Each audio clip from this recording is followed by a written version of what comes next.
pretty swift departure for Nine's Mike Sneesby. Is he the fall guy here?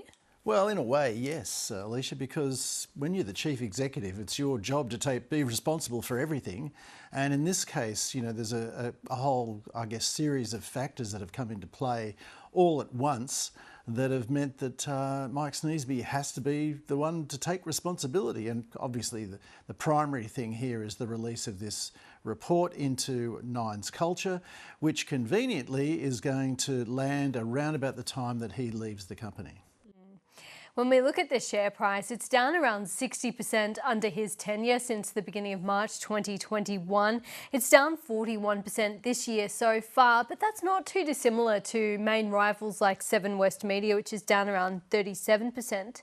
Is the media sector just a tough gig? Oh, absolutely. And I mean, you know, the first thing that goes in any kind of downturn, I mean, we're technically not in a recession, but everybody's talking about a household recession. So households aren't spending money. And the first thing companies do if they want to save costs is cut back on advertising and promotional activity. And of course, TV advertising is primary there. So it's not surprising that their share price is down to the extent that it is. But of course, none of the investors are happy about that at all.